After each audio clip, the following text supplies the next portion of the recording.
All right, y'all, welcome to the show. We are going Inski today, so I'm going to give you an incredible story about Biden and his team and their polling denial. That's a dark one, bro. That's a dark one. So we'll talk about that. We'll also talk about Trump is allegedly making other Republican leaders and politicians come and trash the judge in his case. So in other words, he's doing it by proxy. He's trying to not violate the gag order, but in effect, he kind of is violating the gag order because he's smearing the judge, but he's doing it by proxy. So there might be a hearing into that, and then you got the judge getting death threats and shit. We'll talk about that. We have Vivek Ramaswamy basically admitting that Republicans have been racist as fuck and that Ann Coulter is racist as fuck.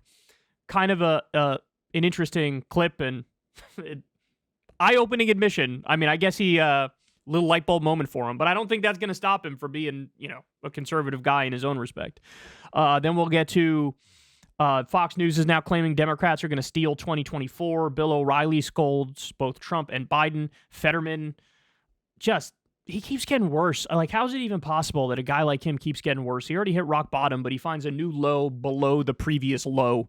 So we'll get to all that and more. Everybody do me a favor, subscribe to the channel, man. We're trying to get that 10 million plug. We got a long way to go, but you build it one at a time, so hook your boy up. And thank you to everybody who supports the show on Patreon or tips on YouTube. I never talk to any advertisers, so you guys are hugely important in making this show a success. You could donate $2 a month or $5 a month or whatever. It helps out so much. Love you guys. All right, let's go ahead and dive into it. So Axios is out with a story a few days back that I had to share with you here. Biden's polling denial. Why he doesn't believe he's behind. Guys, we just covered a story yesterday. Here, I'll pull it up for you.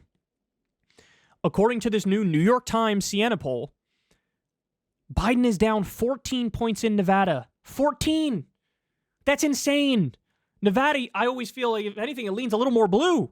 14 points down. In Arizona, 9 points down. Biden won Arizona last time, bro.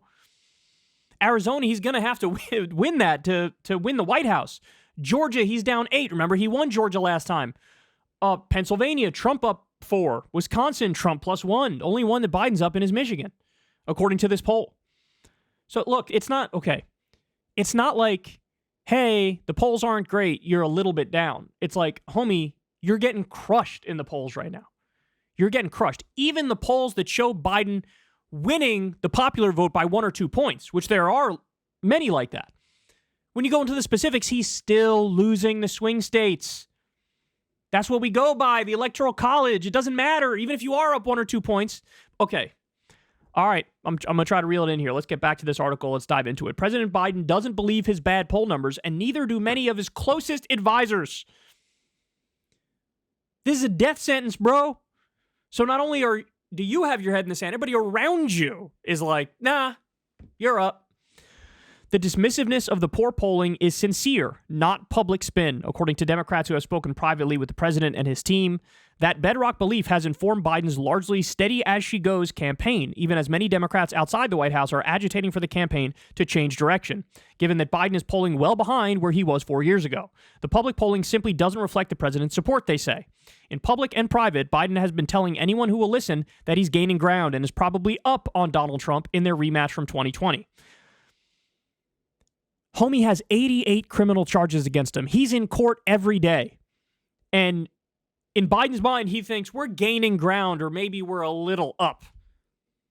You don't think that's a problem in and of itself, bro? Shouldn't you be up like 10 points on this dude at least? Oh my God. Quote, while the press doesn't write about it, the momentum is clearly in our favor. Not anymore. There was a brief moment where it was not anymore. With the polls moving towards us and away from Trump, Biden told donors during a West Coast swing last week. A few days earlier, confronted with some of his bad poll numbers in a rare interview with CNN, Biden offered a more sweeping indictment of polling methodology. Quote, the polling data has been wrong all along. How many, you guys do a poll at CNN, how many folks you have to call to get one response?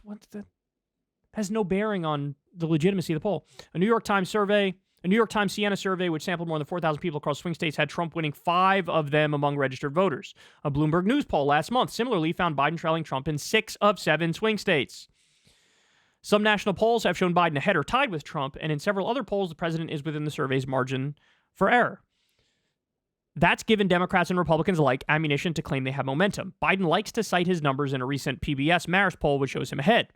Polling errors in recent years. So he's just doing the thing that Trump does, where Trump only cites the things where he's way ahead. Biden's trying to do the same thing.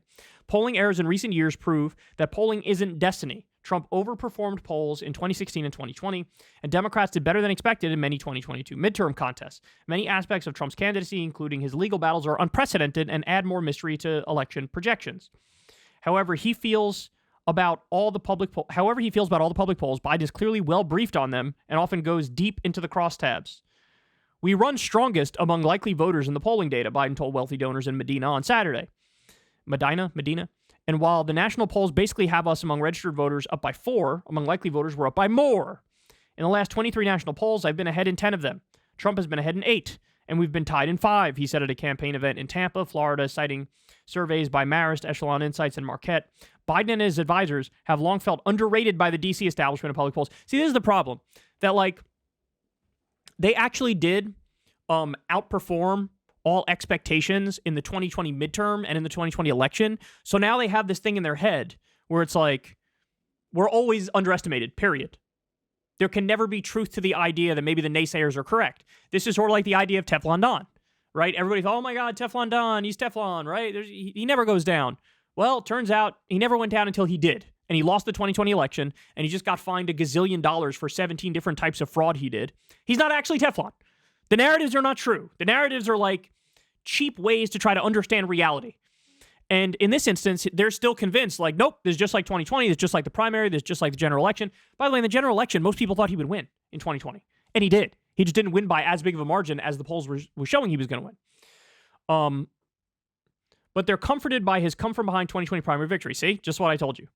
This election will be close like all presidential races are. Even that's cope. You should be able to crush a guy who's got 88 criminal charges, you absolute morons. What matters is which candidate has a popular and winning agenda and which candidate and their campaign are putting in the work to reach the voters who will decide this election. That candidate is Joe Biden. Some Democrats think the Biden team is in denial about the polling and sleepwalking into defeat. The Biden team is convinced the country will not reelect Trump. Once they face the choice in November, voters will decide which side is right. Here's the thing, man. They also thought, oh, this Israel thing, this Gaza thing, this will blow over. This is no big deal. It'll blow over. Now they appear to realize, holy shit, it didn't fucking blow over. Yeah, you don't say. In fact, they're trying to move the Democratic National Convention online, knowing if they do it in person, they'll be protested to the high heavens. It'll be like 1968. So now you know. You fucked around and you found out. You thought it would blow over. It didn't blow over. What makes you so sure by election day, all of a sudden people won't be thinking about that anymore? We armed and funded a government that killed over 40,000 Palestinians, 15,000 children, 10,000 women, destroyed all of North Gaza, made 2 million people homeless out of 2.3 million, starving an entire population. And you think voters are going to be like, well, democracy is on the line. Apparently, it's not, because democratically, people have told you, stop arming and funding a genocide, and you put your middle finger up.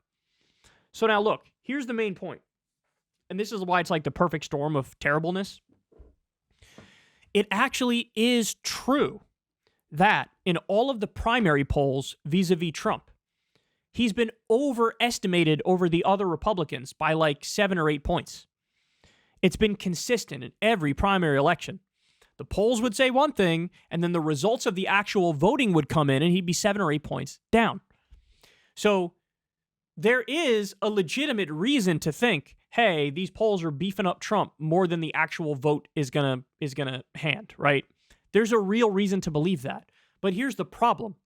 Even if you grant Trump, even if you say he's overvalued, overestimated by 7 percentage points, with the new polling numbers that are coming out, Biden would still lose in that scenario because he's down in 5 or 7 of the swing states and down big in many of them. 14 in Nevada, bro. 9 in Arizona, bro.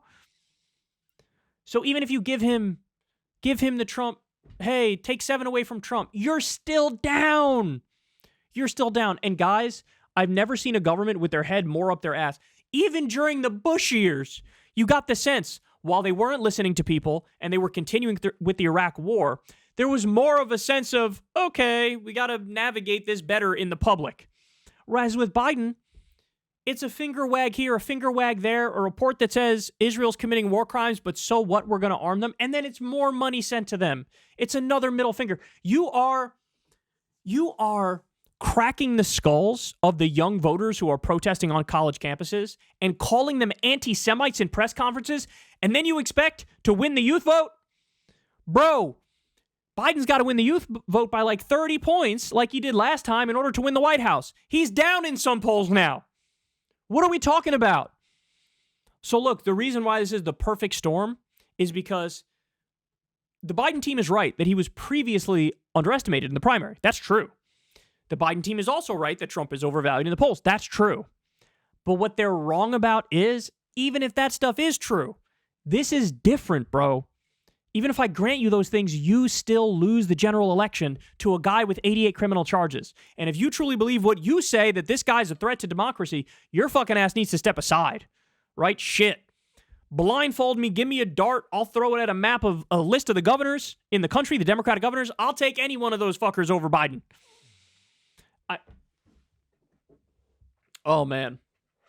They refuse to see reality, man. They're in their ivory tower. They refuse to see reality. People are furious with you, particularly over Gaza, young people, Arab Americans and Muslim Americans, but also over economic stuff. Like with all the pandemic-era social safety net programs went away, and Biden didn't try to address that and bring back some of those programs. People are hurting economically, too.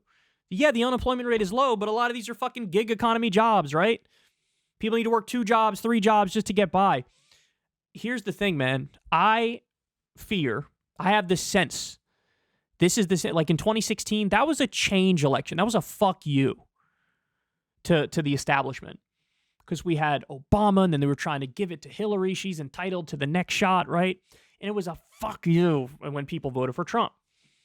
I get the sense that's what we're looking at here, too. It feels more like a fuck this and fuck you election. This isn't a everything's peachy, let's keep going down this path. That's not the case. It's just not. Rolling the dice here, bro. And we know there's going to be no positive outcome to this election. We know it. We know it. If Biden wins, what? We get 4 more years of this? Genocide? Ethnic cleansing? If Trump wins, we get 4 more years of Trump. More genocide? More ethnic cleansing? More corruption? More tax cuts for the rich? And then whatever happens, Trump is going to say he won, whether he won or lost. Jesus. They're in full-on denial mode, man. They are not taking any of this nearly as seriously as they should. Hey, y'all, do me a favor and like and subscribe. It helps out big time in the algorithm. Click the bell as well for notifications when videos drop, and watch that video on screen right now. You know you want to.